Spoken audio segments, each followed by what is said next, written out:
we did this autism at work topic a year ago. I can't believe it's been a year ago. And we had Jose Vasquez from SAP present. We had Jimmy Lifton from Real People. We had Bill Birmingham from New Vista School. Tiffany was there. Jessica Lee from the Spectrum work. And anyway, we had a large group. It's by far the most that Robin. Thank you. It was by far the most popular video on our YouTube channel. I think we've had close to 100 views of that particular event. So we are going to do it again. And today I'm going to present and I'm going to share a bunch of things that I'm working on in the county and that will hopefully make a difference. Tiffany, my partner in crime on some of this from Grit and Flow, is going to be presenting. Then Neil Barnett, who is the Director of Inclusive Hiring at Microsoft and the Chairman of the Autism at Work Roundtable, will be speaking. And then Anthony Palmeri, who's a special ed teacher and the founder of Able Coffee Roasters. Able Coffee Roasters is a coffee roasting and coffee house in Huntington Beach that hires individuals on the spectrum. And Anthony is also special ed teachers at Irvine Unified. So we have a lot to cover and I'm going to dive right in. 2018, I did a survey of the OCASG members, and the #1 issue for all of you folks was employment. I started working with a focus on employment in Orange County, and I joined a group called the Chapman University Thompson Policy Institute Transition Initiative, and got to meet a lot of people. And over the course of the last several years, I have exposed many of these people to our group, and really finding we all have different needs, we're all on different paths, and so finding the right resource is really dependent on where you're going and where you are. And so what I tried to do was introduce you to a lot of people, and they've become good friends of our group, and they've helped many of you on your journey. As part of the transition initiative, Tiffany, Jameson, and I were tasked with what was called workforce development, and we were the co-chairs of it. And as we worked on this project, it was about getting more and more companies to hire people on the spectrum. And I have to admit that it was very slow going. And so I was frustrated because I'm used to things moving fast. And I put it down and I went back and I looked at it again, and I realized that what I had here was a business-to-business marketing problem. And for those that know me, that's my background, high-tech business-to-business marketing. And I realized that I knew how to solve that. And so I went back and I put together a presentation of how I would solve that problem using business-to-business marketing techniques. And these are all the different people that I shared it with.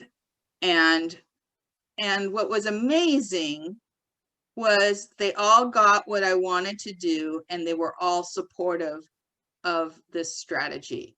So supportive that people like, remember Karma Lacey presented last month from Workforce Development. She's in charge of the One Stops. She has $30 million of money from the CARE Fund, and she is really interested in developing work for people with disabilities.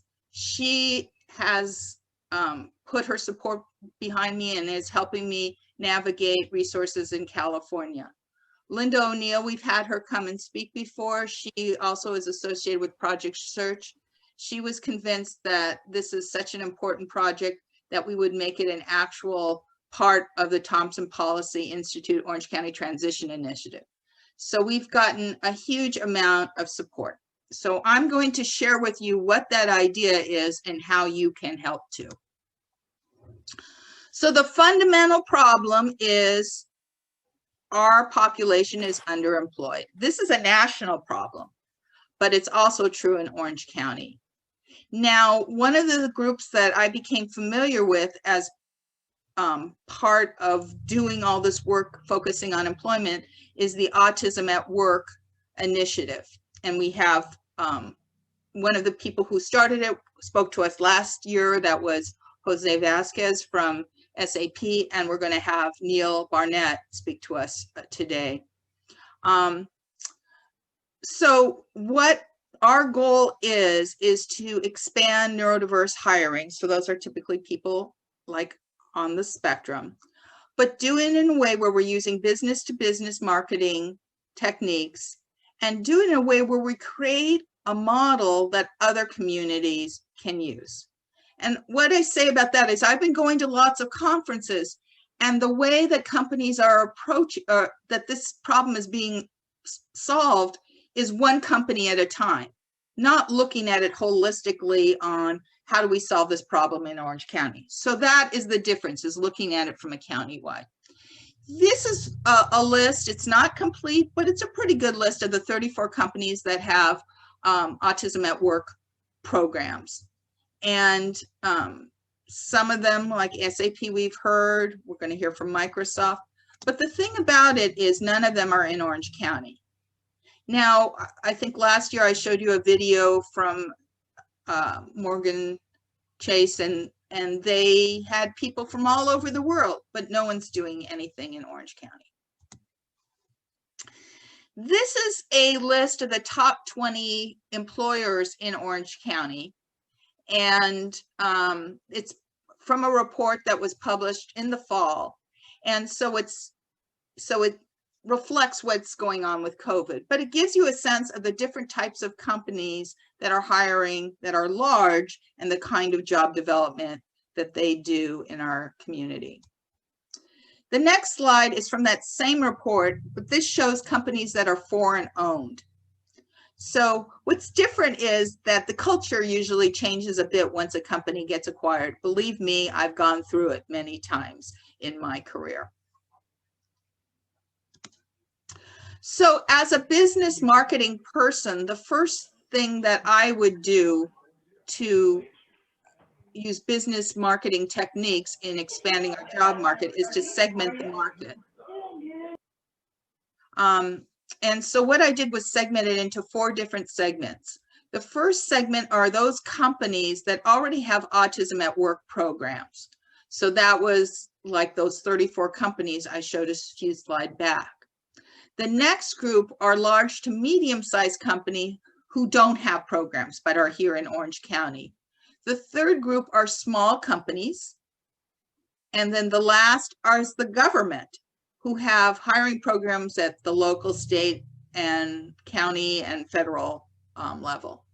So each of those would be a different problem to solve, but with the same goal of creating jobs.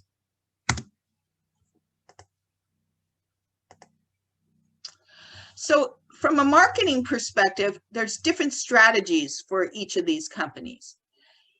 I'm going to use marketing lingo here, but for the Autism at Work group, it's really about business development. We know who these companies are, we know who the people are, and it's a matter of having the meetings to discuss what would it take for them to come to Orange County. For the large to medium-sized company, it's about creating a marketing campaign. What are we looking for there?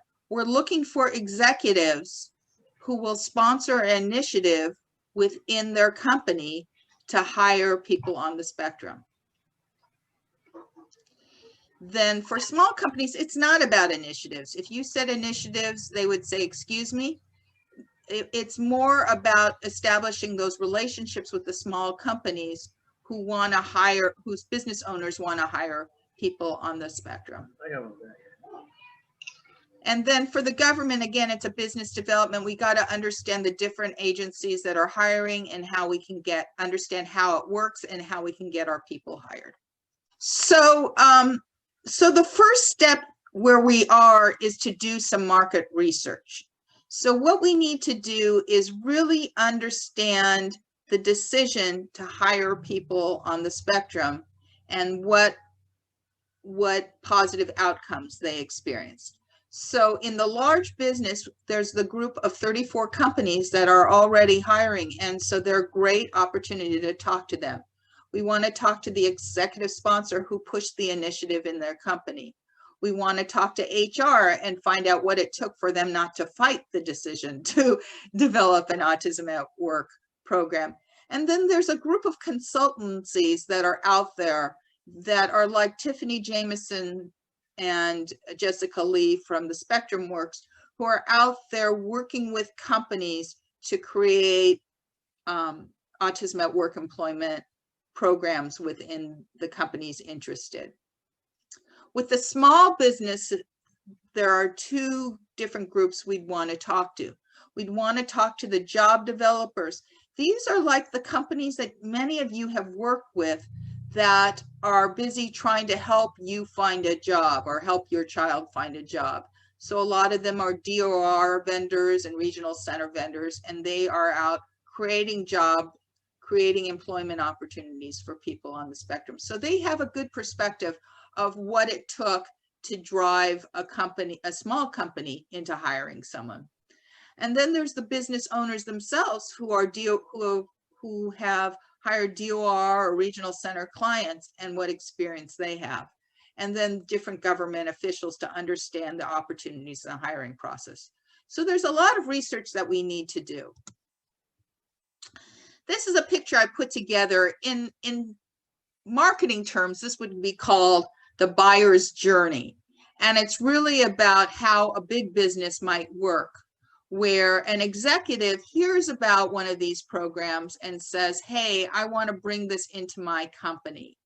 Then he or she convinces enough of the executives and his boss or her boss so that they assign someone from HR to help.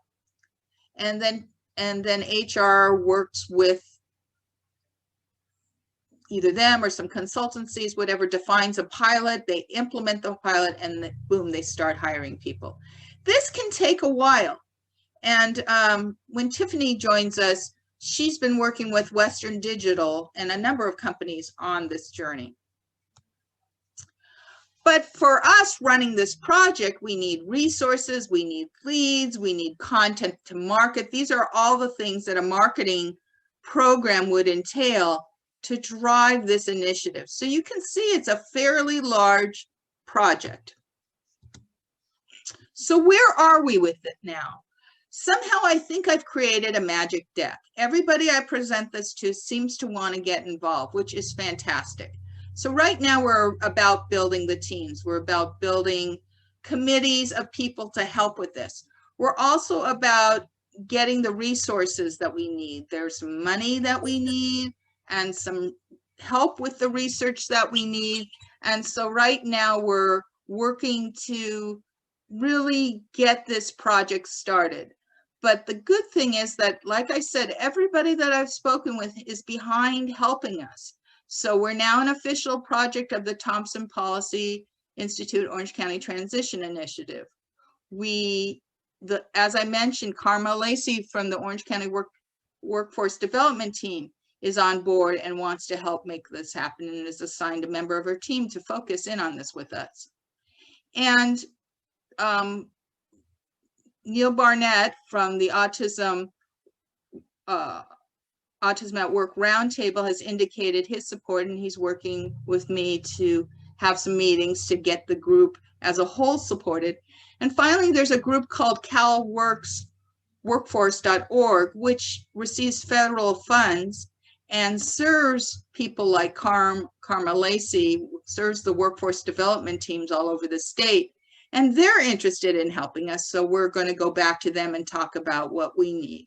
And in fact, I got an email from one of the members there indicating that he's working with some other folks to get funding from either the $15 billion of surplus in California or some of the COVID relief plan budget. So, because there's some money there. So this seems to be a good opportunity and a good time to do it. How can you help? I will be sending you a follow-up email. You can help in a couple of ways. If you work for a company or you know of somebody who works for a company that you think should have an Autism at Work program, I will have a little form for you to fill out to work with us to help us make inroads with that organization. It doesn't mean you have to be the executive sponsor, but you can point us in the direction of maybe helping us figure out who might be in that organization. My experience has been every single company that I work for, there was always someone on the board or someone on the executive team who had a child on the spectrum. So there should be someone in almost every company who might be interested. The second thing you can do is every month we send a monthly newsletter with activities. One of the links in there is to our LinkedIn group. This is a group that we set up last year that is for autism, called OC, Autism at Work. If you are looking for a job, join the group. If you are interested, join the group. If you're a company that's hiring, join the group. This is going to be a way for us to network. So I think that's it for this particular presentation, but I have a second presentation. So why don't I take a couple questions and then I'll move to the next one. Yeah. Okay, the first comment is from Patricia Turney. I really like the segmentation approach. What about further segmenting companies to areas that people with ASD excel at? Any thoughts? I think that there will be further segmentation, but this is kind of a broad segmentation just to get us started. As we start doing the research, if we did it now, we're presupposing where would they want to work or what companies. And I think we need to do the research first before we make any of those decisions. But I think you're right, Patricia, that may be a direction that we take it. Also, we can't say that all jobs are going to be good for all people. Yes. So a lot of companies will have a lot of variety of jobs, which would provide a lot of options. So we don't want to pigeonhole it into one type of job either. Okay, next question. This one's from Fabian Botero. I think that's a great idea. It addresses a question of my own. What companies in the OC area provide work that would either benefit from or be enjoyable to those with strengths inherent to an autistic cognitive toolkit? Oh, that's a whole presentation. I think, Fabian, the best thing to do is to partner with someone that's going to do job development for you and then help you find employment. When Tiffany speaks, I'll let her go into that a little bit more, Tiffany. So the next presentation, if you can think about that, because I think it's more fitting with what you're working on. The next question, and then I should go through the second presentation. Okay, from Roland Heck. Goodwill Industries in San Jose, California has a program for job development and higher placement. Has anyone approached Goodwill Industries in Orange County? We had them come and speak twice to our group, and it's one of the second most popular presentations. So we do know about them, and Karma Lacey worked with Goodwill on their AB 1111 implementation. So yes, we're working with them, and that's part of the reason she's really interested, because they've been effective at, many of our people in our group have gone to them and they've been helping them with job coaching and things like that, or getting ready for a job, but she still has problems with the demand for employment on the other end. So yes, we're aware of them and we're working with them. So Judi, there was a part 2 of that comment. Okay. Neurodiversity Pathways, do you know about that? Tiffany's shaking her head, yeah. Okay. Great. All right, I'm going to go on to do the second. I'm going to try and keep us on task here. Okay. So actually this metaphor for me, it was the one Tiffany inspired me on it. Really, we have the individuals on the spectrum who need to find work. We have the companies who need to hire people. And then we have the job developers who create, help create the jobs and help our population find the employment, do kind of the matchmaking. And so that's kind of the formula. We've got to make all three work in order for us to be successful in closing that gap of unemployment. So what you saw was the piece about the employers. This is a piece about you. And I've had many, many groups come to speak to us to help, that will help with that. So this is just one other alternative that I felt that there was a gap. And that was for people that had graduated college. So at Cal State Fullerton, they used to have a group called Workability that was funded from Cal State Fullerton, but employed by members of DOR. And that doesn't exist at Cal State Fullerton. And so I would see members of our group who were very highly educated, but who had trouble finding employment. And a lot of the DOR job developers are used to helping people find jobs, but not used to helping people develop careers. And so this was an area of focus that I started focusing on end of last year. So the mission, so this is not for everybody, but I just wanted you to know about the progress I've made on this, and some exciting things are coming up with this. So it's really to assist you in finding employment, and it's focused on ages 22 to 50 with a 4-year degree. So it's really looking at this holistically. It includes assessment, basically understanding yourself and where you want to go, getting ready to find work, the search process, once you start a job, getting ready for that first day of work, being successful at work, so some supports there, and then when it ends, for whatever reason, helping you with that transition so you get back on the path to find work again. So I looked around for partners to implement this with, and I found a company called Evo Libre. Evo Libre is up in Northern California. Jan Johnson Tyler is the head of Evo Libre, and I heard her speak at the Stanford Neurodiversity Summit. And she works a lot in Northern California with this group of people. We do not have something similar down here. We did have, and I encourage those who are interested, we did have UCLA's Peers for Careers, which does cover some of this activity in terms of readiness and training. So Evo Libre is a Department of Rehab vendor. What does that mean?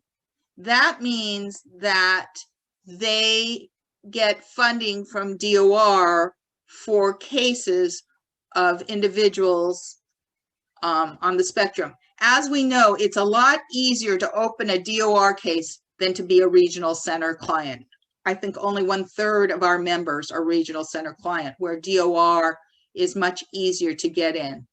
DOR, we've worked with DOR down here in Southern California, and they've approved using Evo Libre here in Orange County. So, but we're not done yet. So what they got approved for is, when I mapped that previous slide to the Evo Libre model, there's kind of the one-on-one assessment, helping you figure out, or your child figure out, what your career path you want to take. There's some education on the workplace and being effective in the workplace, and also CEO of self is kind of the executive functioning skills.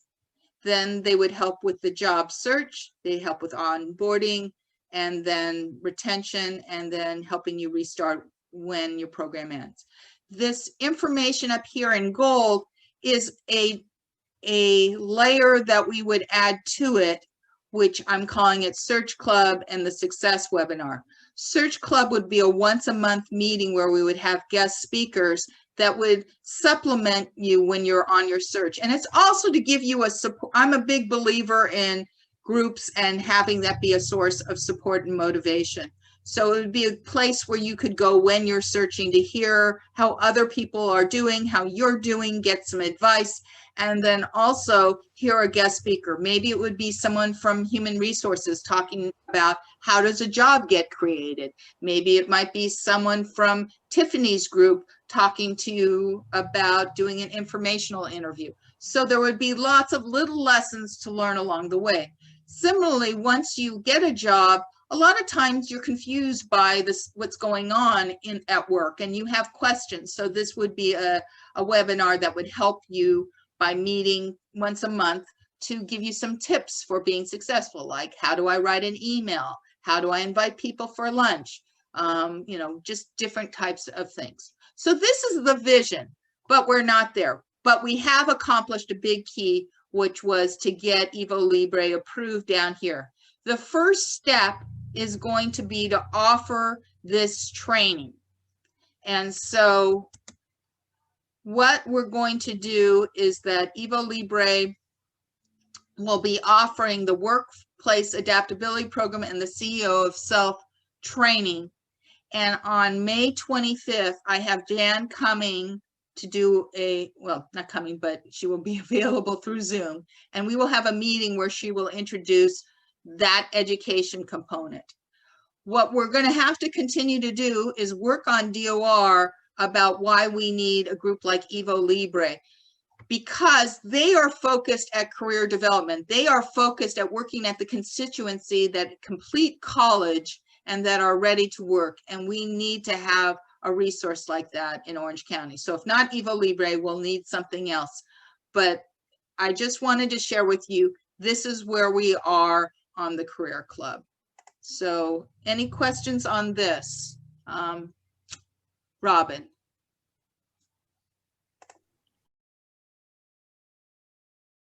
So I'm excited to be here again as a Orange County girl myself, just to see how much you guys are doing in the community. I'm just always impressed with the OCASG, and I love working with Judi in many capacities. So I'm happy to be here to talk about kind of with the way Grit and Flow looks at the world, but also what we do.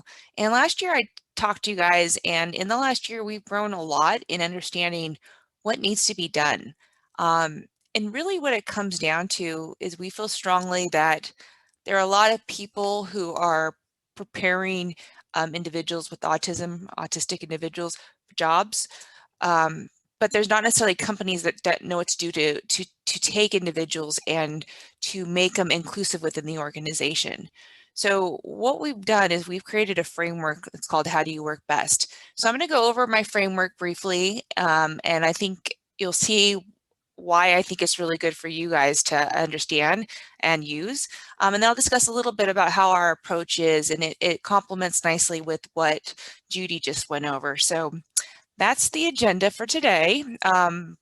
Let's see. So the mission of our group is to be the conduit for forging environments that thrive through invigorating society with conversations, research-based consulting, and education. So what we believe to do is we do a lot of research. I'm almost a PhD, I'm like months away, but we try to find out what's out there, what's been learned by people, and translate that into practice. There's too much information that is out there that isn't being used and applied. So we're helping organizations to show them, look, we know where the story ends. And if you keep going along this path of not being inclusive and just hiring people, we know it's not going to be good for your company. And we know it's not going to be good for the individual. Listen to us. We know the other way you should go. And so we do a lot of bringing information and trying to share with them.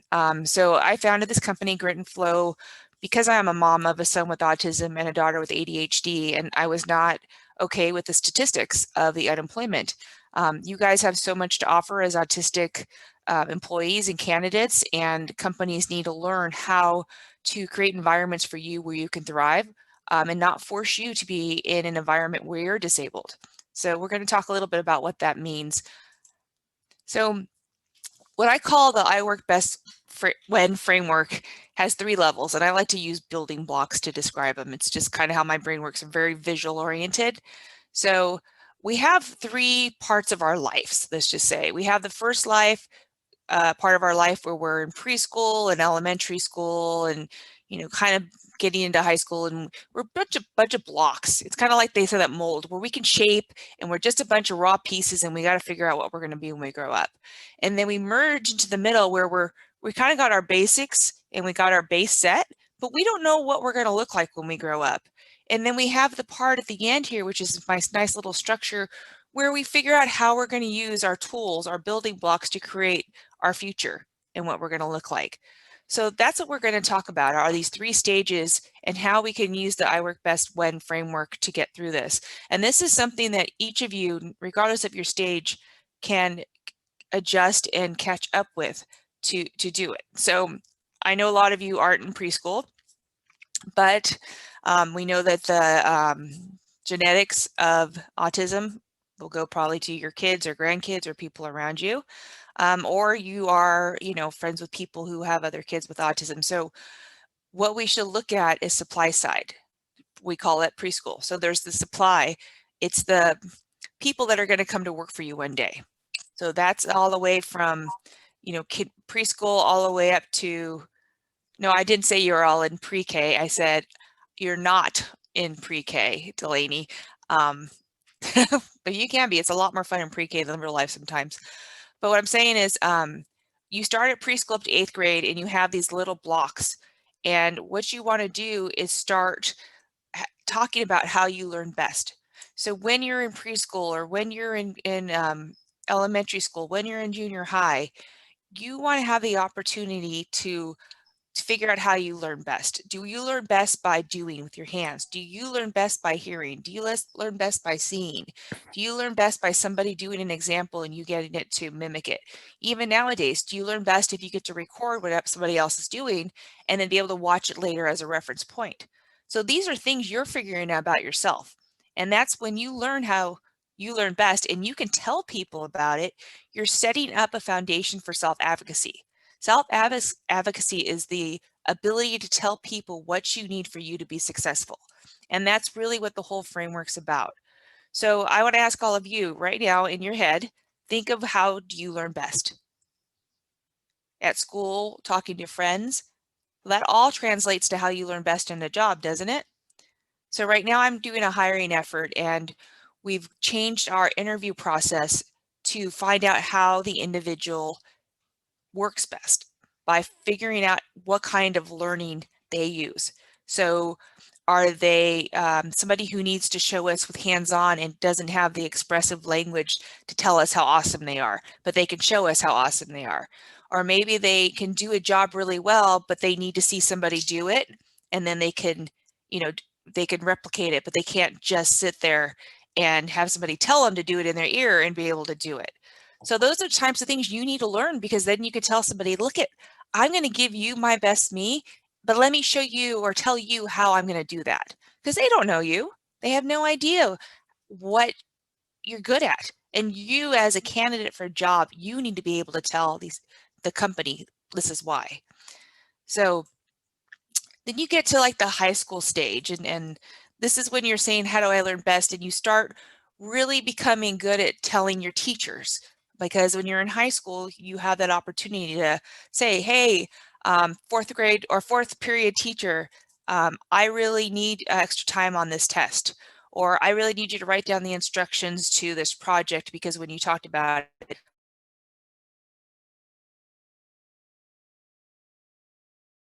how you see things and understands if you need checklists, if you need timers, how you communicate with people. All these things that you go through your life all the way through high school are opportunities for you to learn how you learn best. So you can start, once again, self-advocating, telling people what you need for you to be your best self. So then you move into high school too, and now you see my blocks. Have people have an opportunity to try anything they want. Set high expectations. I don't know if you guys had the opportunity, those that are autistic and that are out of high school, to go around and get your hands dirty and try all these different things. But that's something so important for you to do, because you get to feel what's going on. You get to see like, wow, when I put blocks this way, it doesn't quite feel right. But if I put blocks straight up, it feels great.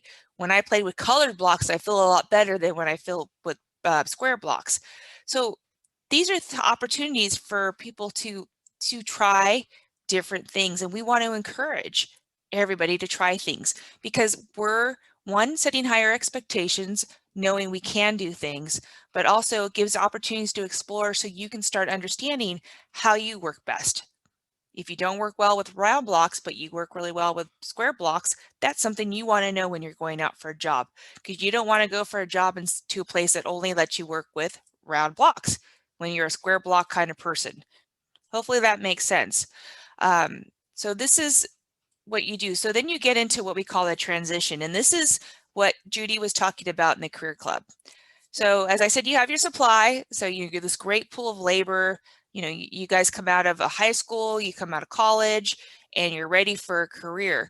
Well, right now we have these organizations that usually will help people transition. It could be within your university, within your community college. It could be, your Department of Rehabilitation's regional center, parents. But what they're doing is they're transitioning you from being in this learning mode into being in this working mode. So that transition from being learning to be a worker to being a worker is substantial, because you're saying, okay, I have all this stuff, like you've learned all these great things in high school and jobs and volunteer work, but how do you translate all this great knowledge into a career? It's not that simple, right? It doesn't always go like, I worked at Vaughn's as my checker. How do I translate that into a career? Well, I look back now, it's like I was able to work with people. I was able to show up to work on time. I learned how to do my tax forms on my own. These are all skills I learned that made me better. I learned that I don't want to work where I don't talk to people. I learned that from working at Vaughn's, for when they made me do stuff that I was by myself all the time. I was a lot happier when I was out with people talking. So all these things that happened to me before I got into my career all created who I am and gave me the language to be able to say, this is what I need to be successful. This is how I work best. And this is the environment I'm going to thrive in. So when we're transitioning, we're saying, okay, I'm ready to work. I'm throwing myself now at the workplace. And what we need is the workplace that's ready to say, come on, I got you. I'm going to catch you. And they're going to catch you and make you successful. But it's not that easy, right? Or we would all be employed, and employment wouldn't be probably one of the #1 topics for autistics these days, because the organizations don't know how to use your skills. And that's what we need to change. And that's what my company is focusing on. But that can't happen in isolation alone. I can't just beg companies to listen better. If you guys, the candidates, can't tell the companies how you work best, how you learn best, and tell them about yourself. So I'm getting them to stop, to listen, and to give you an opportunity to show your strengths and all those great skills you have. But you need to help meet me there by being able to say, this is how I work best. These are things I've done to learn well. This is how I'm able to show my best self. And that happens by really understanding yourself as you go through this. So when we use that bridge area, this might be your parents once again, it could be an organization that supports you. They're going to help with that transition, but they're also going to be what I call a gatekeeper. So you come from the supply side, I'm ready to work, and you want to get over to this part where you have a career. Now there's this thing though, if you get into a job, and I'm sure there are a lot of you, and if you want to put your thumbs up or down or whatever, who've gotten to a job and it was a miserable experience for you and for the company because it wasn't a good fit. So maybe it wasn't a good fit because you weren't using your right skills. Maybe it was a bad fit because you didn't have the social, emotional skills or that ability to really understand what was being asked of you, even though you could do the job. And that's something like, maybe you're a doctor and you can do open heart surgery, but you really don't understand how to prioritize what step of that you should do. You know what I mean? Like, you're really good at the details, but all that other stuff that goes along with it, not so good at. So we need to make sure when you're being placed in a job that your gatekeepers, the people that are helping you get employed, are making sure that it's a good fit for your emotional state, for your maturity level, and for your skill sets.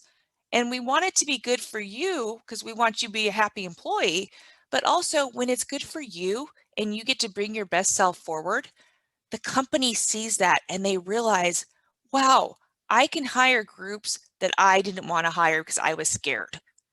But look at this individual told me how they learn best, and the transition, that bridge, really put them in here knowing that they would be good in this situation.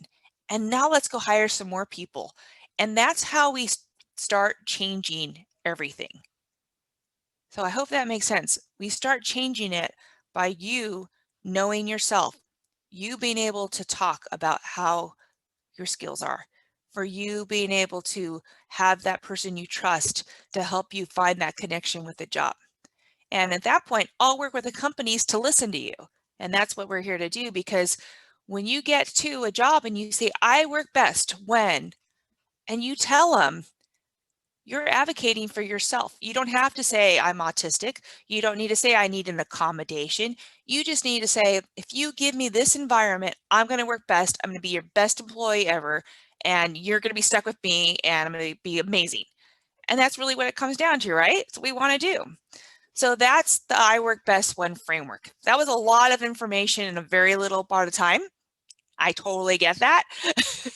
But if you guys can all say to me together, I work best when I want to see lips moving, your screen's over here. I work best when, that's a start. And I'll be happy at any time to talk more about this framework.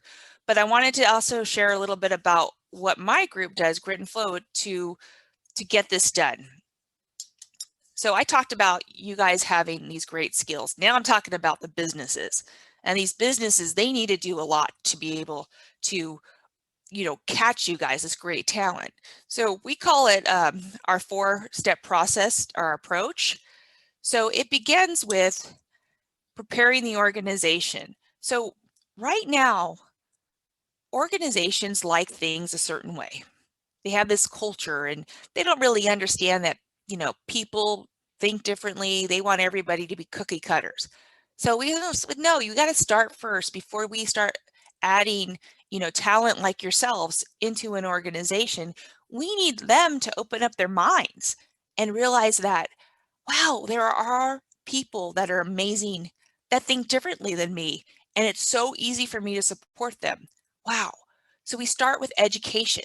So we have trainings we do with Neurodiversity 101, reasonable accommodations.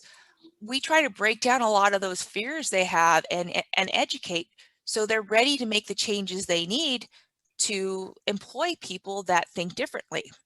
So the second part of this get ready, prepare the organization phase is to look at job descriptions. Have you guys ever gone on Indeed or something and you looked at the job and it says good communicator? Who knows what that actually means? I have no idea what that means. Not a clue. Exactly, Fabian, not a clue. And so we tell them, stop doing that. Or how about entry-level position that requires 5 years of experience? You know what I mean? Like, why is it entry level and requiring me to have 5 years of experience? Does not make sense.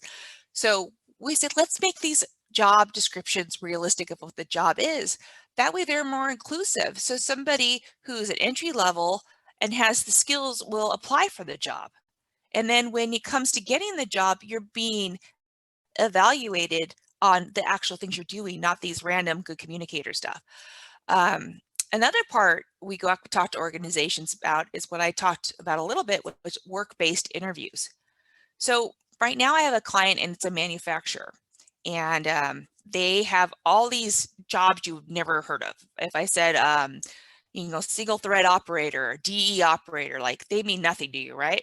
So when you're reading these job descriptions and they're talking about a career you've never had or tried, how do you know you'll be good at it? How do you say, I sounds like I'm going to be a really good single head operator? You have no clue. So you come in and you say, I don't know what this is. And they say, that's okay. We're going to show you the skills that it takes to do this job. and show the environment that you're going to be working in. And at that point, you and I, me the employer and you as the candidate, can figure out if it's going to work. So we'll sit through and take you through some of the fine motor skills. You know, maybe you can't do little threadings and needles, or you can't cut real fine, but you can do some sorting like crazy, or you can do all this other like stuff where we need to ship stuff where you're picking up because you're really strong and heavy, putting it over here, or you're doing data entry in the computer and working with customers. Those are things you try. So these work-based interviews give you an opportunity to try what the job would be like, so you know how it would be. So if you accept that job, you know what you're getting into. And then they get to see how you would do the job. So when they offer you the job, they know you can do it. And so it breaks down some of those barriers right at the beginning. And then most importantly, you're saying, I work best when.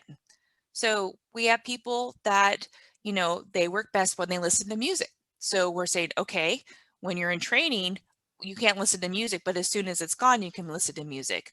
We have other people who, you know, can't stand for long periods of time. So we found a stool, we changed their desk size, and they're more comfortable. We have other people who have trouble reading. So we created a matching system instead of having them read to make it faster for them. So we just changed around because they said, I don't do words well. We said, okay, we don't really need these words, so let's figure it out. And then sensory audit. We go to organizations and say, okay, these lights are awful. This area is really loud. Okay, so let's look at this job. This job in that corner, anybody who is sensitive to noise would be miserable in that job. So we're going to put that as part of that job description, saying, if you're miserable with noise, don't apply for this job and don't let anybody do it. Make sure you take them to this environment. How about a real smelly place? This one place I work at, they have like smelly chemicals certain parts of the day in certain areas. How many of you can not handle smelly stuff? Which is like all day long. Exactly. So you don't want to work near that.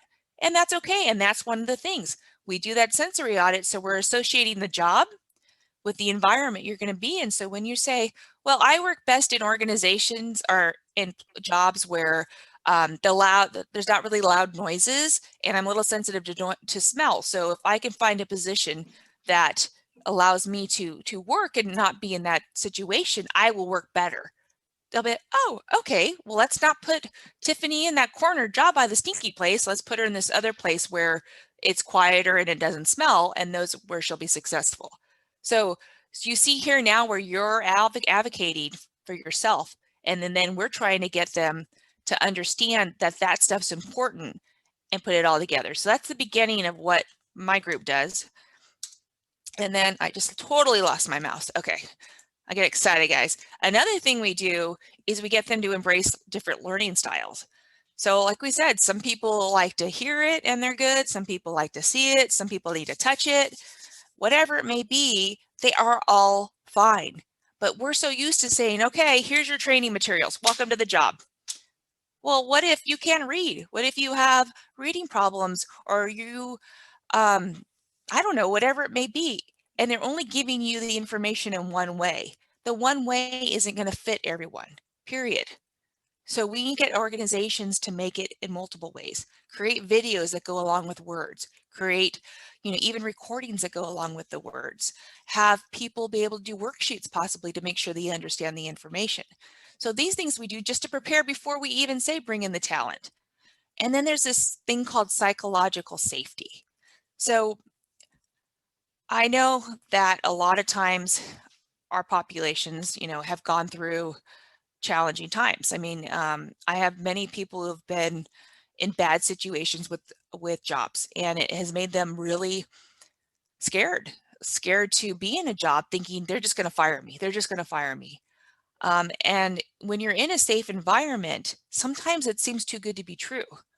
But you have to instantly be in an environment where you can say, I work best when I can't be in that smelly place. And you, as the place I'm working, are going to accept this about me. And it's the job's, the workplace's responsibility to make you feel safe so you could be yourself. And that's part of the preparation piece. And the next part is this constant conversations. This is checking in. Are you good? Are you getting it? Hey, supervisor, you're supervising somebody who's got cerebral palsy. Do you have any questions about what this means for their job? You know, you have somebody who maybe, have you guys ever heard of rock brain? The social characters. Okay, we had a rock brain at one of my customers.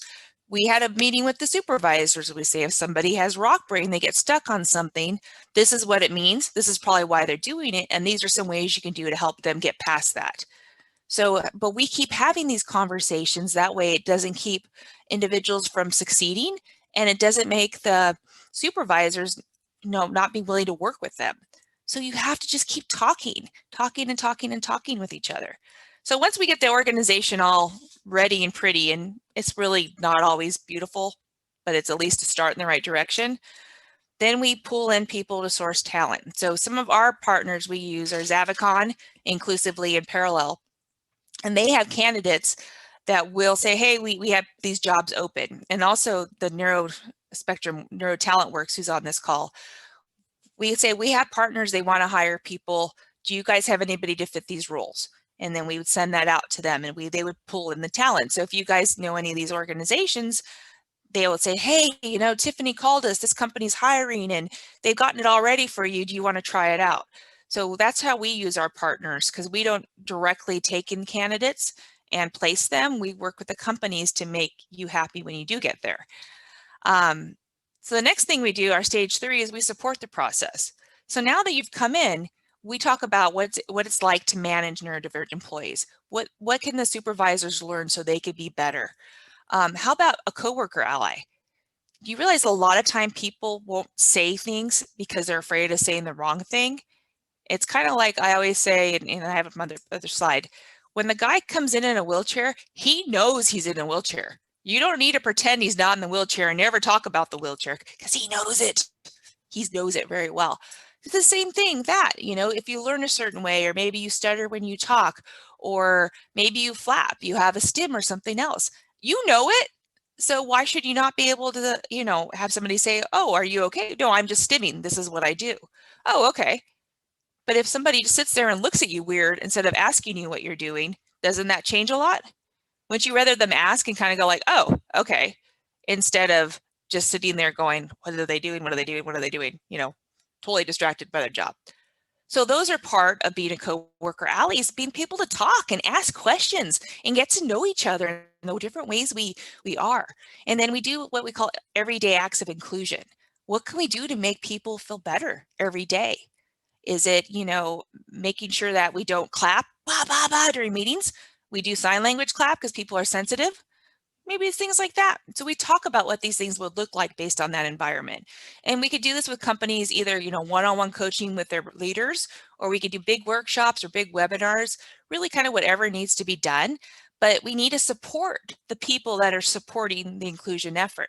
That way we can all just keep talking to each other and having honest, constant conversations. And the next thing too is we continue with that different learning styles. We continue to make people feel safe, and we continue to have conversations until it's just the way it is. We normalize it. So it's not a big deal anymore. It's just the way it is. And so we consistently have that. So now it's normal for every employee, not just employees who are autistic, to get their learning style embraced. Everybody feels safe to be who they are. Everybody's having conversations about stuff and getting answers to questions instead of sitting on it trying to figure out what's going on. So that's supporting the process. So you get to that point. And then you keep the conversations going. And I totally forgot to animate this side. So my elephant, okay, oops. So my elephant in the room is this. It's the wheelchair question I told you. So if there's an elephant in the room, you know there's an elephant in the room, right? So what do? You talk about it. How about the blister thing? I say the blister thing is this. This goes along with my stimming example. If someone sees you stimming and they don't understand it, it's kind of like they're starting to get a little blister from you. But if they don't ask you and they keep seeing you, it just keeps building, right? It keeps getting worse and worse and worse until they're finally like, what's wrong with you? And you're like, nothing, you know, I'm just kind of making me feel better. I'm stimming, you know, it just makes my hand. It's just what it does. And, you know, it's no problem. And they're like, oh, but because they didn't say anything, it just blew up and blew up and blew up until it got out of control. So That's why we have to have constant conversations. We need to get the elephants out of the room. We don't let little problems become big blisters, because that's when our culture and our society and the way we work just doesn't work well. And it just becomes more normal that we all talk about our differences. And this goes for any difference. So, and then it leads to normalization, which I talked about a little bit, which is it's just the way it is. So it comes to acceptance. And acceptance is the action or process of being received as adequate or suitable, admitted to a group. So we get companies to the point where hiring people that are autistic that may STEM, or hiring people that may rock, or hiring people that have rock brain a lot.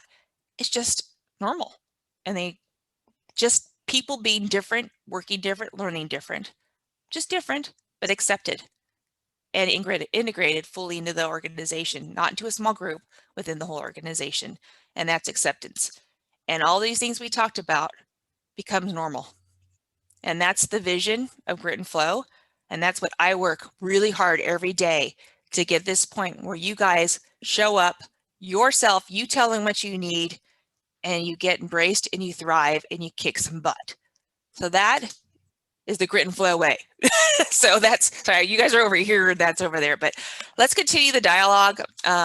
My team is amazing. I'm Tiffany at Grit and Flow. I really love what I do, and I'm going to make this happen. So I need you guys to do your part and find out how you work best, find out how you learn best, and put your voice behind that. Okay, can you guys do that for me? Yeah, yes, I'm all by myself here. Okay. Yes. Thank you. Okay. Thank you, Tiffany. Thank you so much. Tiffany, can you stay through Neil's presentation? Because then maybe we can do a little bit of a discussion. All right, I'll go back through the questions right now. Yeah, that'd be great. So our next presenter I'm really excited about is Neil Barnett. He's the Director of Inclusive Hiring and Accessibility at Microsoft Corporation, and he's also the chairman of the Autism at Work Roundtable. And I'm really glad that he's here. So please listen carefully to Neil. Neil, are you out there? Let's see, you're muted. How's everybody doing? Okay, great. So yeah, first of all, thanks for having me. Neil Barnett, I work at Microsoft. I lead our autism hiring program, which we just rebranded to Neurodiversity. And I lead our Autism Employer Roundtable. So tonight I hope to do two things. One, I want to spend maybe 5 to 10 minutes walking through our approach at Microsoft, knowing that every company is different, but just to give you some thoughts. And then I'll spend a few minutes talking about the broader work that other employers, big and small, are doing in this space to support the great work that Tiffany was talking about with the Autism Employer Roundtable as some examples.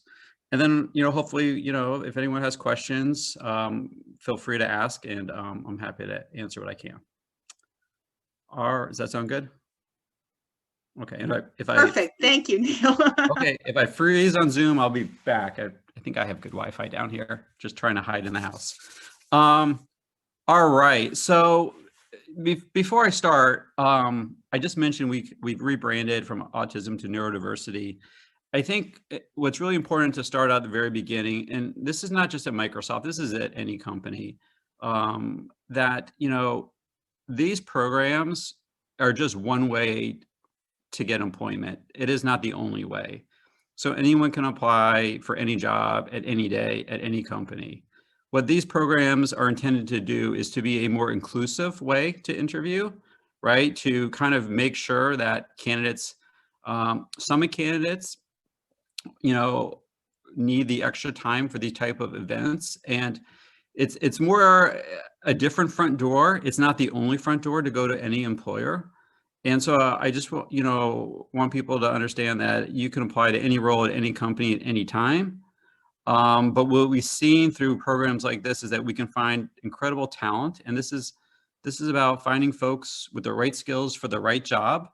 And it can be any type of job. We've got just great employers across the spectrum hiring today. And it's great to see that you're partnering with Inclusively, who we partner a lot with at Microsoft, to find talent.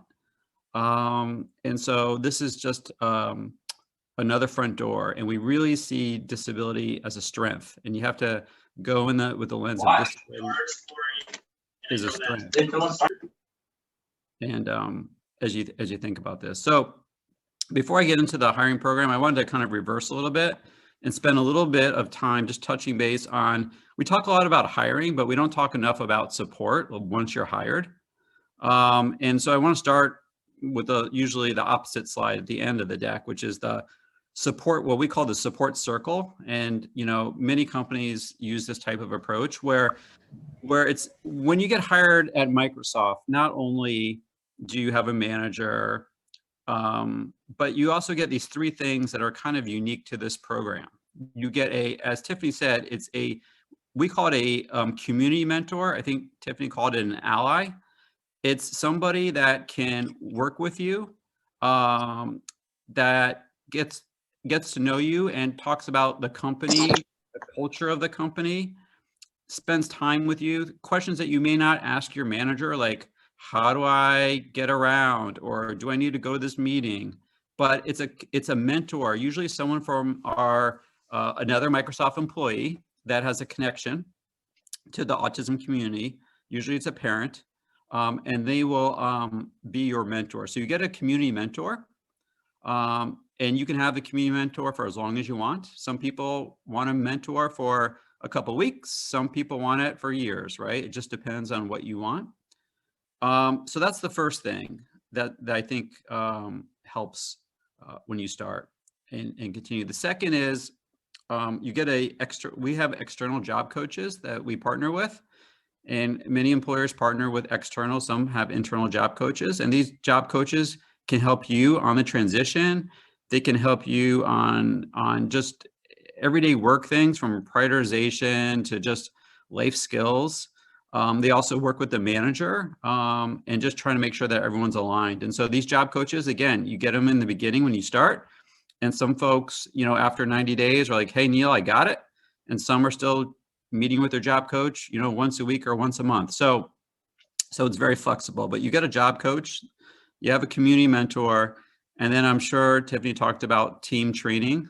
And we provide training both in person. We bring in a local community professor who's autistic, who talks about autism as a strength, autism as a culture, and really tries to demystify autism and lets hiring managers and hiring folks ask questions. And then we provide that same training to the core team when the employee starts. So we have three pieces to that support circle on top of your manager and team buddy. But I think this piece is really important, and not every company can do this at the same scale, but it's important to think about once you hire somebody, there's more to it than just the hiring, and making sure that you've got the support structures in place to help folks, you know, be as successful as possible.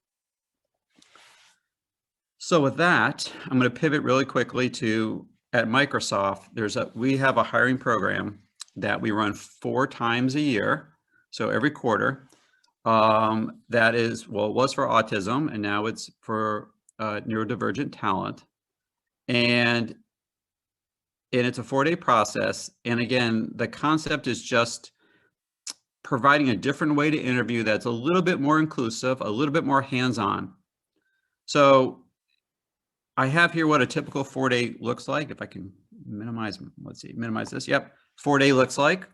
And so the Friday before we start, we just do some technical troubleshooting with the candidates that are coming. But on Monday, we do an overview. We meet the hiring team. So there's multiple teams. So Xbox and Windows and Office and Azure, they could all be there. And so you get to meet the teams from using a Teams call. We do some Clifton Strength Finders presentation and get to think about our strengths.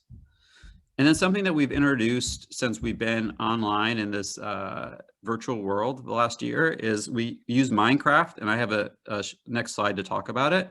But we use some Minecraft activities. You don't need to know Minecraft. You don't have to be a player. We'll take care of all that good stuff. But we use Minecraft to kind of get candidates to get to know each other and work together as a team.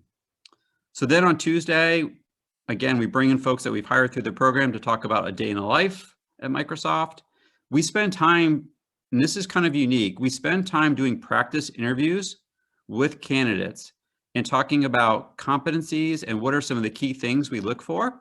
and we do practice interviews. And not only do we do practice interviews, we give you real feedback. And I think that stood with me when I first started a few years ago. I had a candidate say to me, "Hey, Neil, I go for interviews, but I never get any feedback why I didn't get the job." And I thought to myself, it's not just you, it's everybody, right? When I go for interviews and I don't get a job, I don't get feedback why I didn't get the job. But the candidate said to me, "Well, then how do I know how to improve? How do I get better?" I was like, okay, that's a great question. And so what we decided at that day was, going forward for our little world here, for this program, that we would invest in giving candidates feedback. So not only does it help you in the interviews that are coming up on Thursday, but if you don't get a job at Microsoft, you can take that tangible, real feedback, and hopefully we'll give you some tools and give you some examples that you can use to better prepare for that next interview that you get. So we do that investment on Tuesday. Wednesday, we'll do some more mock interviews. We do some more Minecraft activities. We all have a one-pager that we present about ourselves in a fun way. And then Thursday is the typical interviews that any other candidate would go through. It's the same process as anybody else. The only difference is we space them apart so that you have more time to regroup in between interviews. And then everyone heads out or zooms out, I guess. It used to be that they would fly home, but now they just zoom out. And that's really our process. It's a multi-day process. It's less than a week long. And again, candidates can interview through the traditional Microsoft process too, which is a one-day interview. But this is an alternative way for folks that self-identify as autistic. The last slide I have is just an example of Minecraft. This is something that we're really proud of using right now. We're trying to create a way that folks can work together as teams. So we've built some worlds in Minecraft that candidates can work together as a team. And we're really looking at candidates to work on teamwork, problem solving, collaboration, and so you don't have to know anything about Minecraft. I don't know anything how to jump and move worlds, but it's a great way to work as a team and think about how you work as one unit. So we've been using that for the last year, and it's been really successful. And finally, before I turn to the Autism Employer Roundtable, these are just some examples, and these are just examples of some built-in accommodations for folks that we use. Whether it's bringing your own computer, it could be an Apple device, that's fine, versus using a whiteboard when we used to be in person. That was a big one that we got a lot of good feedback on. Having job coaches in your interviews if you request it. I mentioned extra time for interviews. We have captioning services, cart services. Now that we're using everything online, you can do chat versus video, written instructions ahead of time and checklists. So we try to take feedback and figure out how we can continue to build accommodations so that it's the best experience for every individual to bring their best. All right, I'll pause. I guess I could just finish. I just have 2 more slides and then we can open it up if that works for everybody. So the autism, okay, great. The Autism Employer Work Roundtable, this is a collection of employers, big and small, everything from Rising Tide Car Wash and Spectrum Designs, to bakeries, to, smaller companies, to these big companies that you might have heard of, like JP Morgan Chase. But basically we come together every month to share best practices, to help other employers think about starting programs and what's the business case and how do I get started and what resources do I need and all that kind of good stuff. So we spend time doing that. And then our third pillar that we're always working on is how do we create this marketplace that Tiffany mentioned, so that as a candidate, ideally you can go to one place and then you can be seen by all these different employers, right? All different job types in one place, and make it easier to connect employers and candidates, which I think is still one of the toughest things for us to solve, is how do you connect folks without having to know folks. So that's what we spend a lot of time on our roundtable. This is an old slide, but these are some examples I think we have like 32 employers now. So this is an old slide I need to update. But, you know, the point is different industries. They're not all tech. They're not all IT jobs. And something that's really, we're expanding. And then finally, the last two slides, many of you have probably seen the Autism at Work Playbook. We just updated version 2 on April 2nd. I think we published it. It's updated with all current information, all current statistics. It's still very relevant. This was something that we did across companies. This is a space that we don't compete in, we share. And so the goal of the playbook is really to help other employers with some of the basic questions. And this is the last slide. These are the different chapters in the playbook. Doesn't tell you everything. These are just questions for you to think about. We made it very general. It's not the Microsoft way or the SAP way or the EY way. It's just things to think about because every culture and every company is different. But we just pose these questions to employers to think about what it would take to do something at their place. So with that said, happy to spend. Thanks, Neil. Yep. That was really helpful. If you guys have a question, so Neil, from a timing point of view, I think we have about 12 minutes, and then we have one last presentation that you might want to stay for. It's kind of fun. It's a coffee house. So let's see. We have some questions here in the chat. Yep. Let's see. Let's see. I'm looking for a lot of questions here. Yeah, there are a lot of statements. I'm looking for questions. Yeah. One question is, are there companies in Sedona, Arizona? Arizona, there are. Arizona, I don't know about Sedona. Arizona. I'm trying to go through my, maybe there's one or two that I know of. Doesn't mean there are employers in Arizona. I don't know them off the top of my head. Okay. Yep. You know what, let's do this. Let's go into gallery mode for a minute. I think it might be easier, and we'll have people raise their hand if they are interested. So you may want to stop sharing for a sec, Neil. Yep. Stop sharing, got it. Okay, so raise your hand if you have a question and I will call on you. Any questions for Neil or Tiffany? My goodness. Oh yeah, Jareen, you have a question? Wait, how do I wait? Jareen, you have a question? You can unmute yourself. Let's see, there we go. Hi, Neil. Yeah. Thank you. This very informative presentation. I'm just wondering, what opportunities has Microsoft offered, or any of the other companies that you are aware of, in the HR space or in legal at their companies? Yep. So a couple thoughts. One is obviously, I wanted to make sure HR jobs, we have them at Microsoft, all these companies have HR jobs.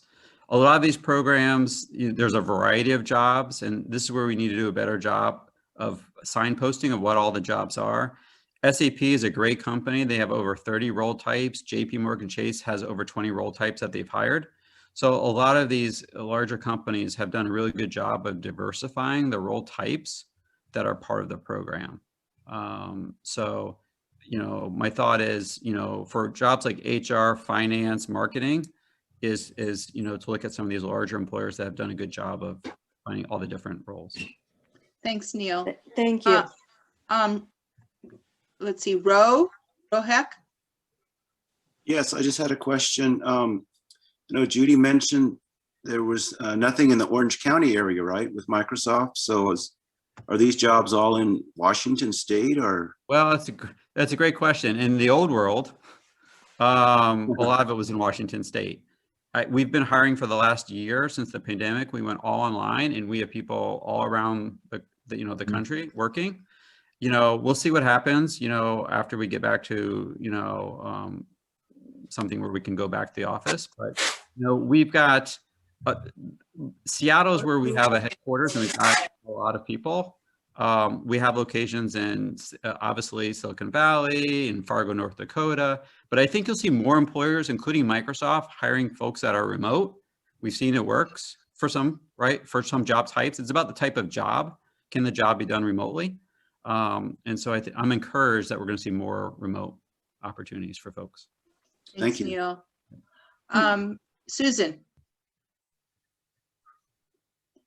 So thank you very much. And Neil, a question to you. I think there was a question in the chat about how long has Microsoft been doing this, and the other companies in the roundtable as well. And are you looking then to bring in more companies into the roundtable, or to use the playbook just to spread the word and have more companies do this on their own? So the last question is both. So we're adding companies all the time. We ask to join that you've got to have a program at least a year so that you actually have done something, not just said you're going to do something, and that you're public about it, at least a public statement. And then we're using the playbook to, myself and a few other leaders at other companies probably talk to 2 or 3 companies a week to talk about, what it takes to do something and why and what you need to do. So that's always growing. We've been doing it for 6 years. I think SAP started, but we're always looking to partner with folks. And I just want to say that one of our board members, Dr. Richard Stein, is a member of Microsoft's team. He's in the data sciences group, and he got hired through the Autism at Work program. Wow. That's great. Okay, Ann Carroll, hi. Yes, hi, thank you. This is Casey Carroll, and really appreciate the work that you're doing. It's amazing. Thank you so much. So you answered part of the question, which is how long has Microsoft been doing it, but just curious to get a sense of scale or order of magnitude, like how many folks have been hired through this program, and how are they doing? Yep. So great question. So we've hired, so these are full-time roles, right? Not full-time roles. We've hired over 130 full-time roles. I wish, at the end of the day, I always tell people we'll hire as many talented folks as we can find. So the question is, it's always a supply and demand. We've got to find the talent, and we also have to find, obviously, the open roles and the headcount. And so we'll hire as many folks as we can. And all these other companies, JP Morgan Chase, SAP, I think they're probably in a couple hundred themselves each. So they're doing some really great work. Dell is doing some fabulous work right now and growing, and EY in particular, those two. Yeah, I forgot the other part of the question, but yeah. And how are they doing? Oh yeah, they're doing, yeah. So, it's a great question. Honestly, the answer is, if you think about anybody else, we've got folks that are very successful in role. They're writing code being used by millions of people. We've got folks that have been promoted, and we've had folks, honestly, that, have left the company, right? It's like anybody else. And I think it's important. I always tell folks that when you're hired through a program like this, it's the same pay, the same benefits as any other Microsoft employee, but it's the same job expectations, right? And so it's really important. We provide the support structure and all the things I talked about earlier, but the bar is the bar. And so sometimes, things don't work out too. Fantastic. Thank you so much. Thank you. I saw Laura had a question, but she just disappeared. Actually, Kelly Stewart's been trying to ask questions, but her hand doesn't go up. Okay. All right, Kelly. Kelly, you're on mute. Oh, okay. Okay. Well, all right. Any more questions? Because we're going to switch to our next topic in a sec. Angela? Oh, Angela, yes. You're muted. Okay. I have a 20-year-old who is a community college student, doesn't know if he wants to go to a 4-year and get a bachelor's degree. Now, Neil and Tiffany, do you have people like that? Are most of your applicants bachelor's at least? Yeah. So, I would say, I know we've hired folks without a 4-year degree. I know we've hired folks with a 2-year degree. And so, it's less, to be honest with you, it's less about the degree and more about the skills, right? And so we're looking for skills. and however you get the skills. And, you know, degrees obviously help, but that doesn't necessarily equate to job. You know, so the answer is, if for the roles that we have, if you think you have the skills, apply for sure. We've hired folks without a 4-year degree. It's not a requirement. I'm Okay. working with a guy or a company right now, and you don't need any. I mean, I think a GED is all you would need, but can you do the essential skills? That's all they really care about. Are you going to show up? Are you going to be there in time? And are you going to put your best foot forward? Those are the only requirements that they have for it. Because right now, in a lot of industries, there's just such a huge need for employees that show up. Great. So if you Great. have good employees, Yeah. Yeah, Another I think we question, have- Tiffany, and just a quick Who's question to that? follow up. A quick Yeah, okay, follow-up for Angela. Tiffany. Yes, so my person has a brand new job with Walgreens who wants to hire more people with disabilities, but I don't know if there's any kind of program to do kind of what you're describing of making them included and helping accept differences. And is there such a thing as call grit and flow on demand on an as needed basis when it comes yeah, up? they actually use James Emmett and Company, who's one of my partners. So they actually have an effort. It's more disability Oh, they inclusion do. hiring, but they're very inclusive. Yep. If you want, I can put you in contact with that group. But yeah, Walgreens, CVS, all very inclusive companies. Very. Great. Thank you. Okay, I think we have time for, I'm going to do 3 more questions. So we'll do Kinsley, Fabian, and then George Zhao. And then I think that'll be it for this topic. And then we'll go to the last segment. So Kinsley, you want to go first? Yeah, thanks. Hi, Neil. We love Microsoft. We work so closely with them and they are amazing to us. This is the first time I'm hearing about the hiring program though. So if we did have a participant that was interested, how would we go about that? The normal application process or? No, so there's 2 different ways. There's so many different ways. There's there's an email address that I can send after this. I think it's MS. We changed it, so I'll send it to you. We have a website that you can apply online. It's aka.ms/inclusive hiring, and it talks about disability hiring, but there's a neurodiversity hiring tab, and it tells you how to apply. You could actually go to the career site and type in neurodiversity, and it will probably pull up a job rec too. So there's multiple different ways, but that website has a lot of information. Thank you. Thank you. Fabian, you're next.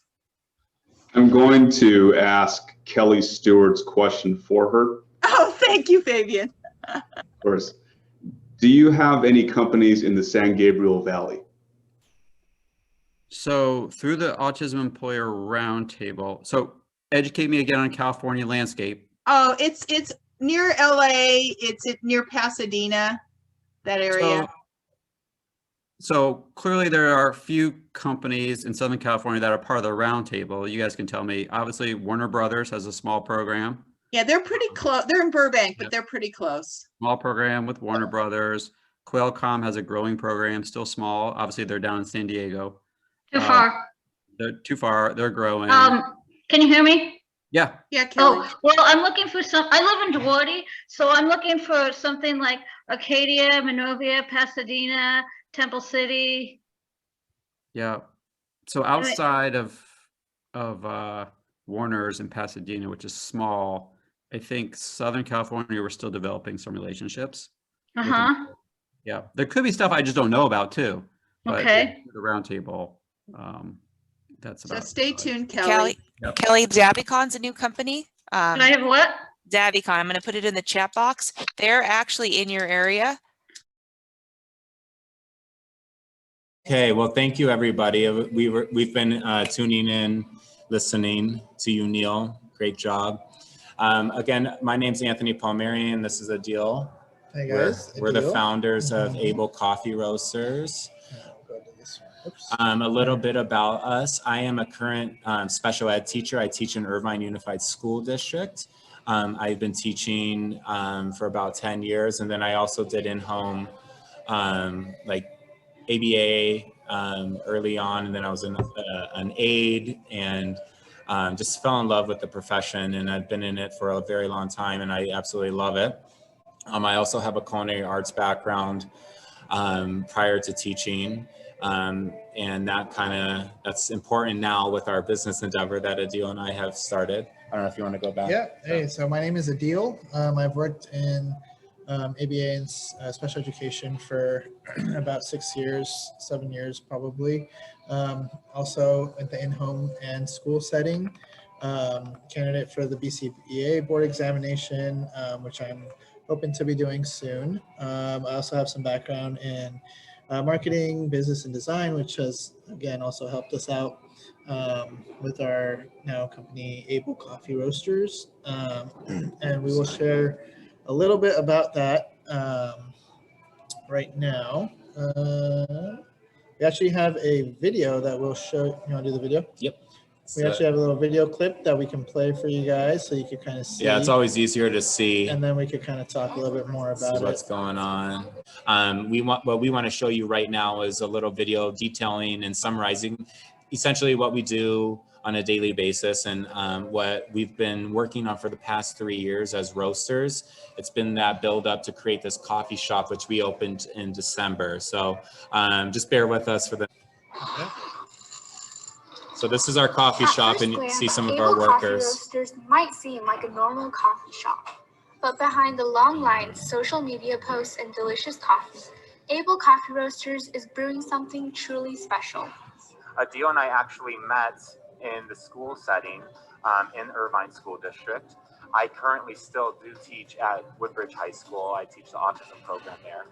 That's where we started wanting to create more vocational opportunities for our students. The unemployment rate for adults with disabilities is 80%, and with the current pandemic, these numbers are only rising. We saw it firsthand as special educators at the high school level because we saw that our students were not getting the jobs that we were trying to prepare them for.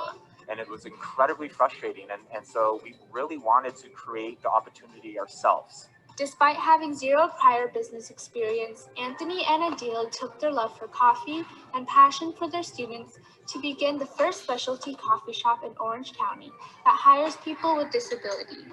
One of our workers who helps us out throughout the week now, he actually lives in this building.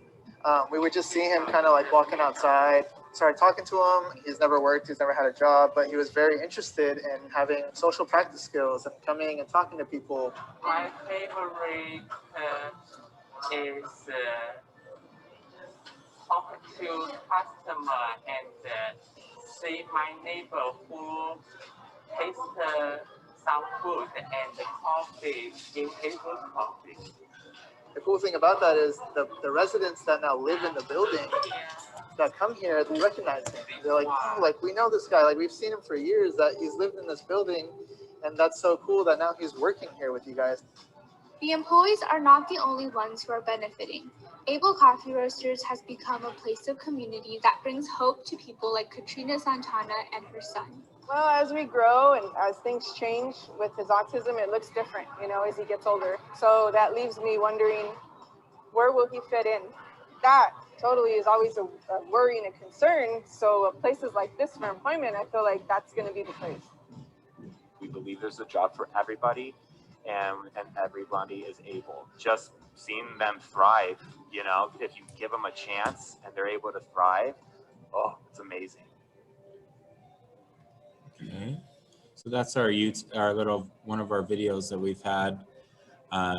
We had who was that did that? Portola High School. Portola High School, one of the high schools that in our district came and filmed that for their high school newspaper. Again, with Adeel and I too, we started roasting 3 years ago with the intent to create paying jobs. So all of our employees have start off minimum wage jobs. We hire every single type of employee. Our main thing that we provide as with a background in special education is accommodations. Accommodations, I don't know if a lot of you are familiar with, and also some modifications, but mainly modifications. We have a lot of employees that don't necessarily have autism, but they have other abilities, and a lot of them can't read, so we have to do simple supported text. That's like a basic accommodation.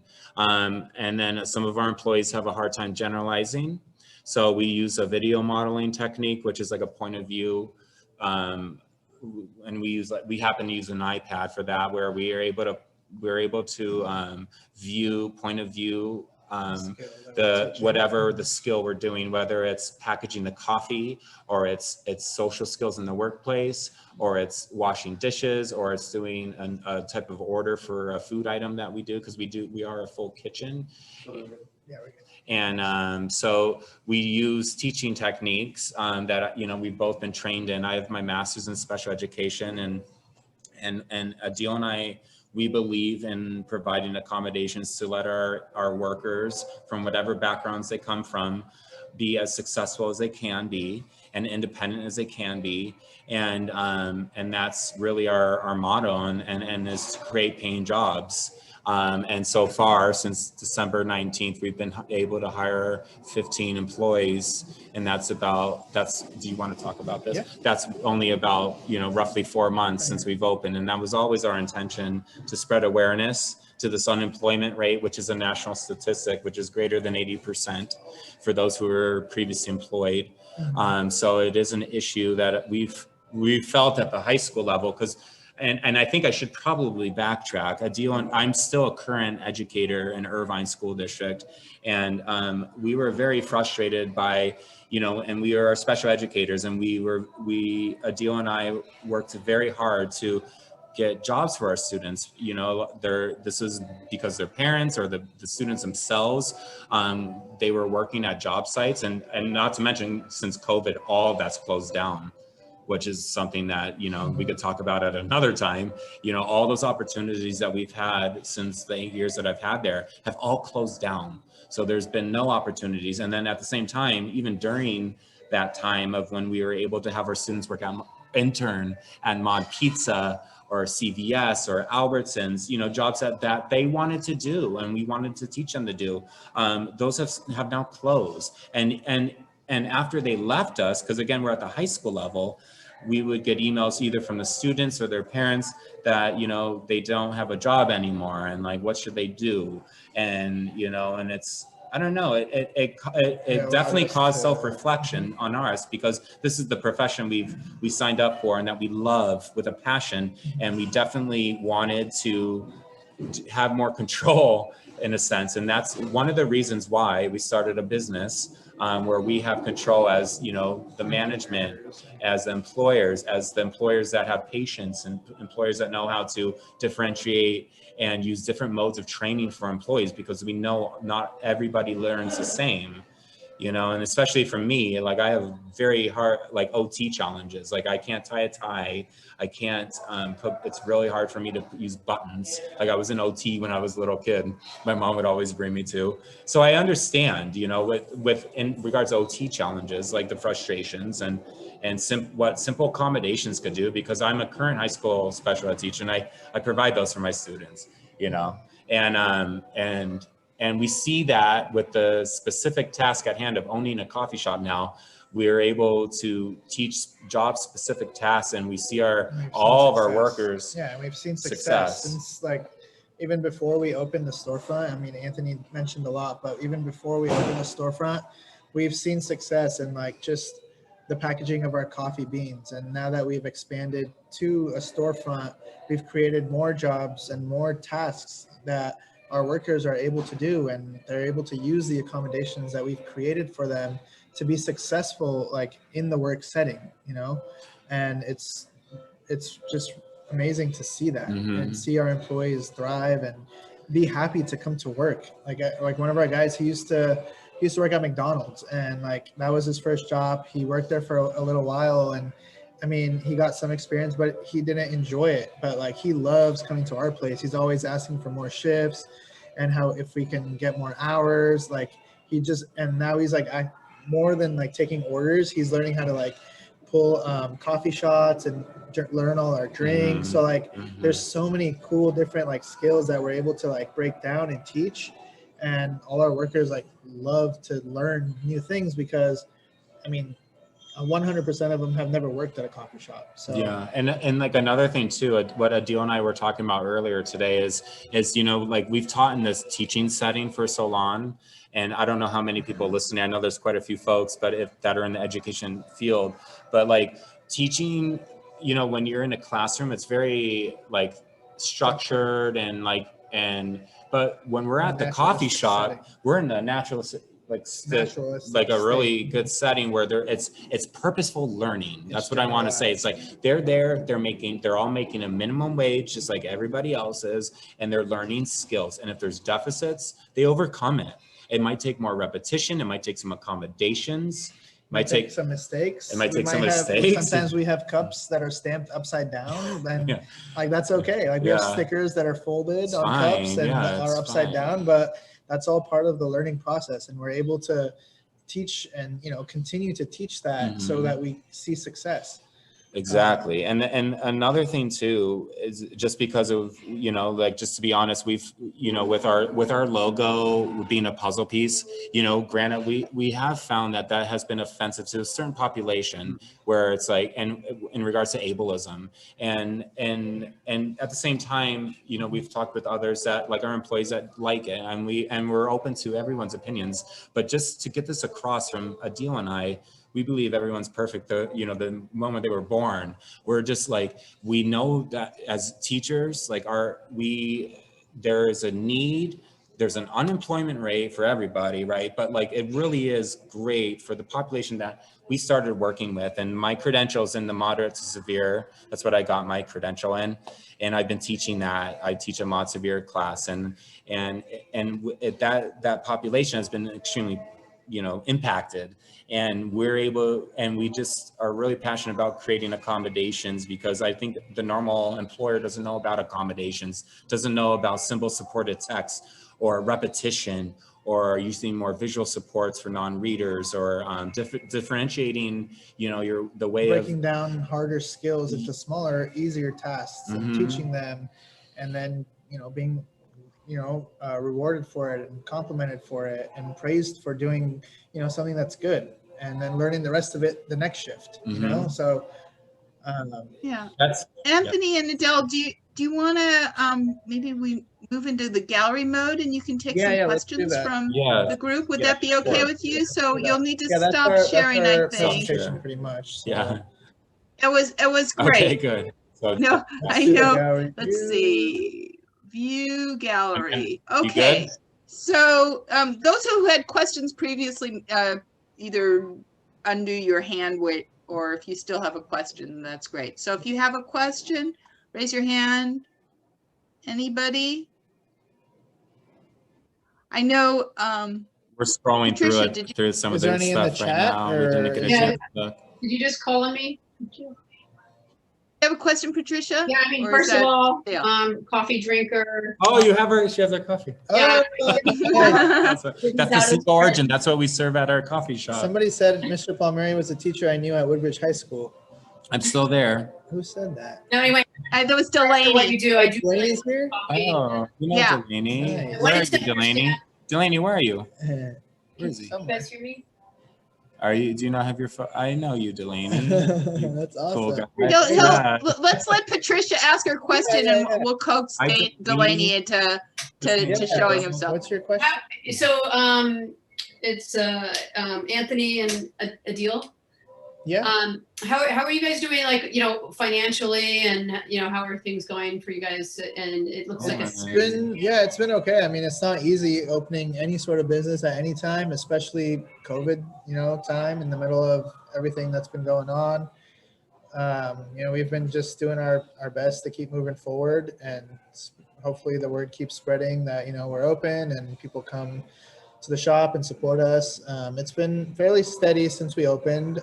We're still pretty limited on everything we could do as far as like our dining options and whatnot. I know dining just opened up, and we're working to slowly roll that out. We're waiting for all our staff to be fully vaccinated before we do that.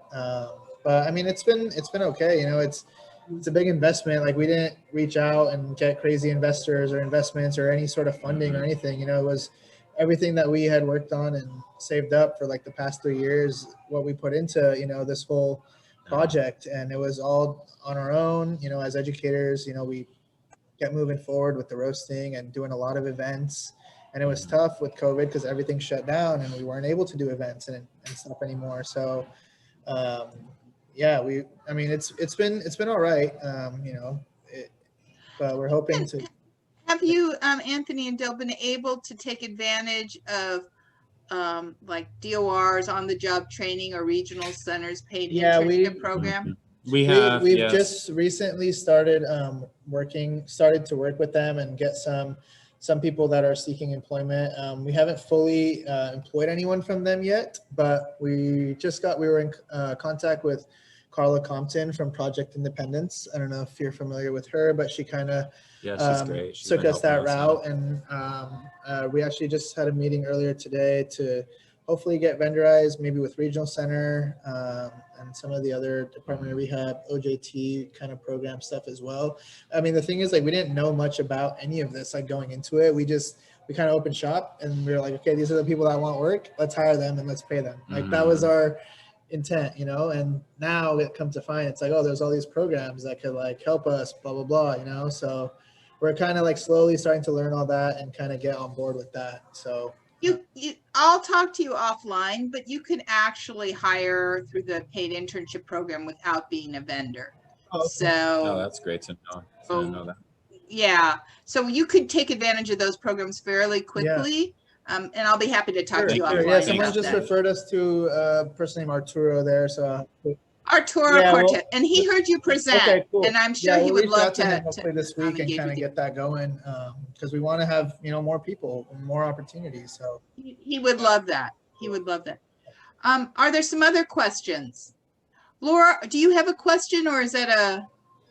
It was just a thank you so much for all you guys are doing. You're walking the talk. It's so awesome. I wish my son was still in high school instead of just getting out of college. I'd send him your way. Thank you. Appreciate that. Miku, it looks like, has a question. Yeah, Miku. Okay, so my question for both of you is, do you have plans to open more locations in the future? And plus, thank you so much for what you're doing. Thank you. I appreciate your feedback. And yes, I mean, we do hopefully want to be able to open more locations down the road. I mean, we're still fairly new in the game, 3 months, 4 months in. We're like slowly starting to settle down and make sure all our operations are going smooth. We're still learning. Yeah, we're like pretty fully staffed now. So like, Anthony's still teaching. I'm at the shop pretty much all day, every day, except like one day of the weekends now we have off finally. But yeah, we do have plans to hopefully grow and expand. And a lot of people have been kind of reaching out with different ideas. And we've had a lot of people that have been wanting to do franchises and this and that, but we're not at that stage yet. And we hope to, be able to expand to other communities and maybe other states and whatnot. But we just want to make sure we have like a solid first, concept that is easily, replicable to different areas. So definitely, yeah, in the future, we do want to be, to answer your question, we do hope to be able to expand.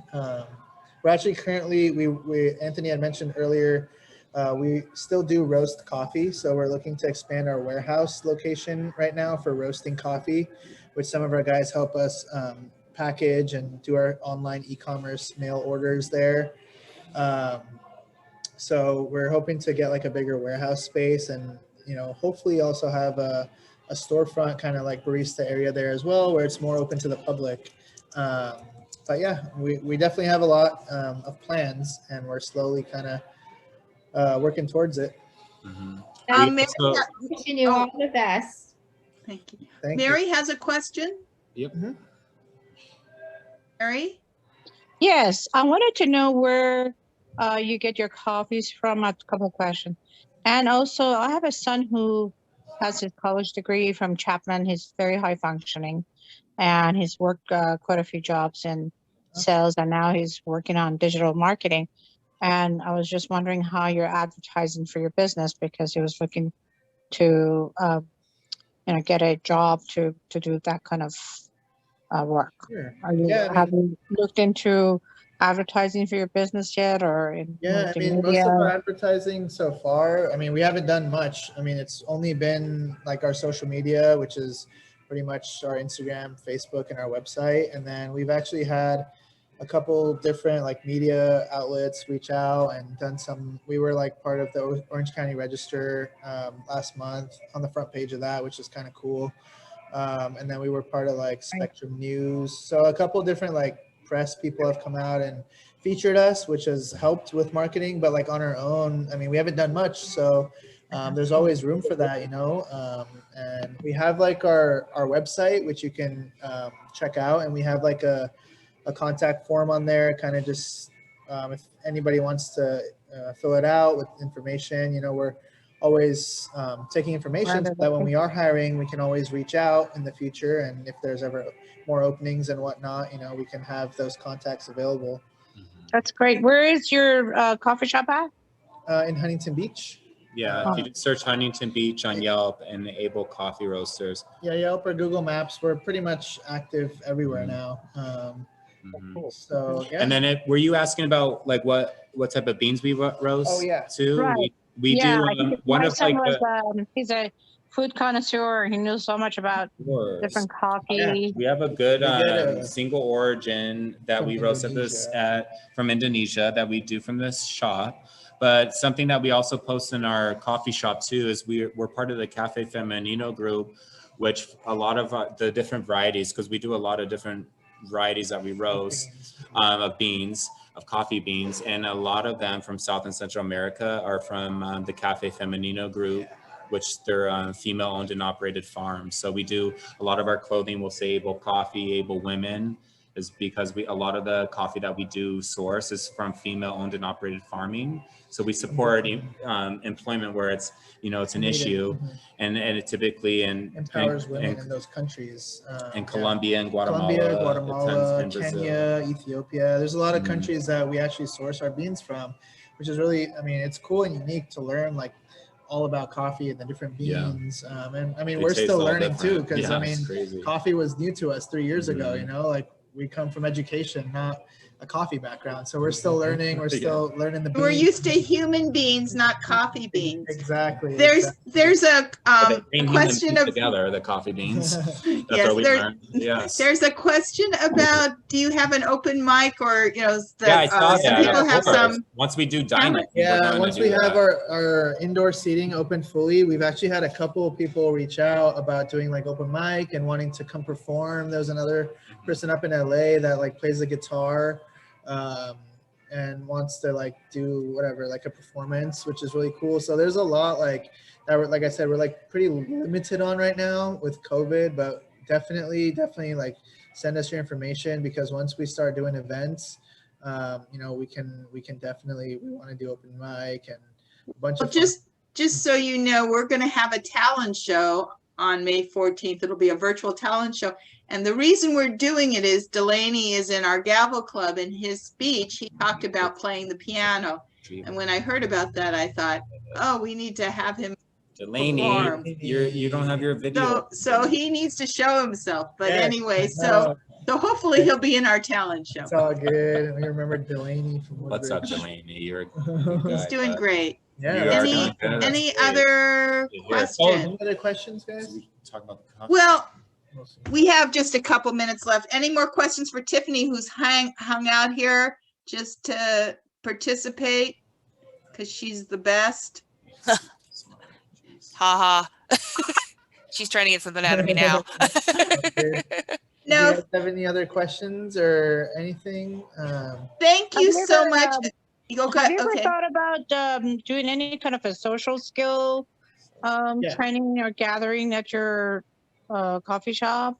We do, you know, if you want to see, that's in the plans. Again, everybody listening, we've only been open for 3 months, but like prior to that, we were doing work like employability, workability programs where we were on, if you look on our Instagram, we videoed all of our, it's session 1 and session 2 where we would do workshops Monday through Friday. We have all that on our Instagram page. If you have Instagram, or even if you Google our and you could kind of our get an site, idea. you can see. Just because we posted it, so it's a lot more powerful when you can see the videos.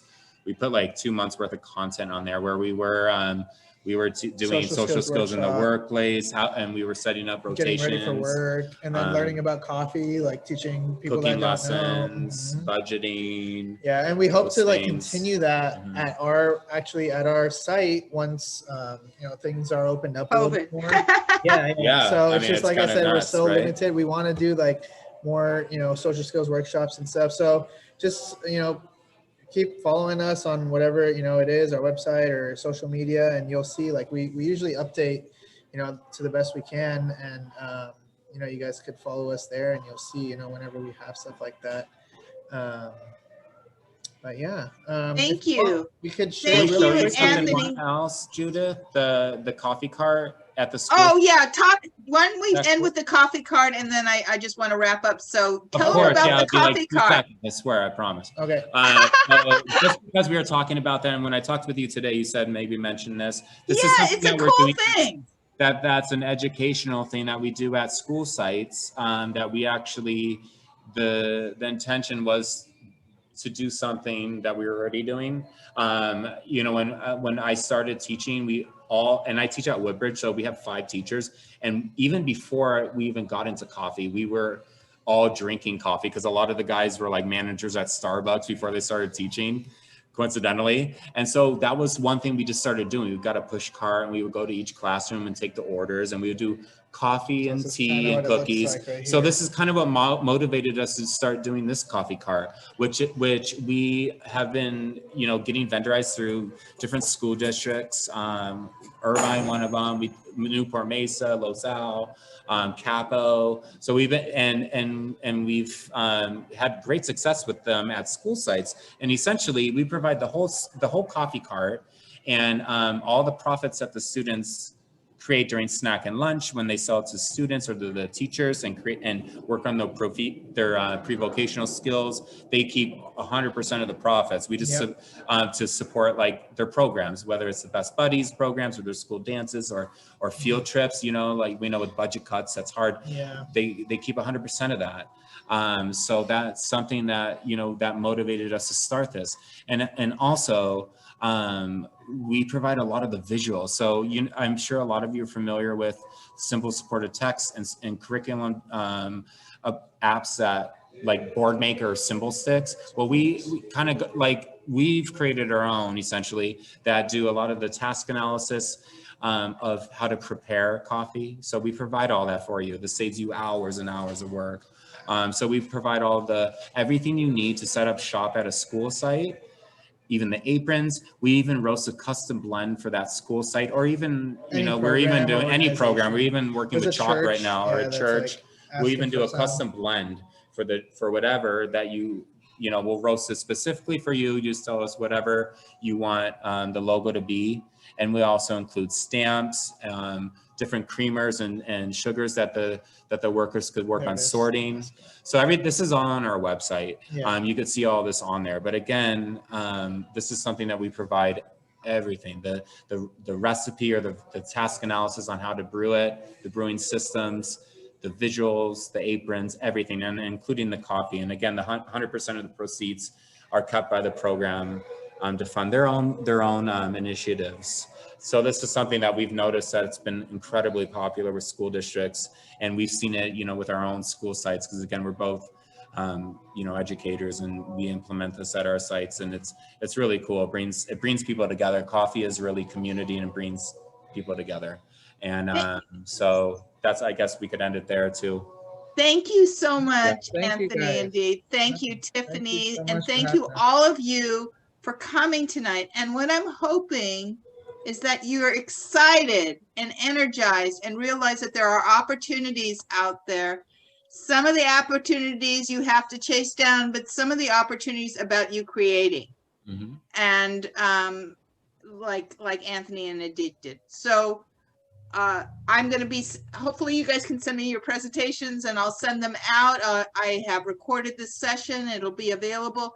And I'll also have the link to our LinkedIn group and also a place for you to volunteer any companies that you want to recommend having a neurodiversity at work program or autism at work program. So with that, thank you again. We'll see you soon. Thanks, everybody. Great, Bye. thank you. Hey, Bye. Judy. Yeah. Judy, I just wanted to ask who this was really quick.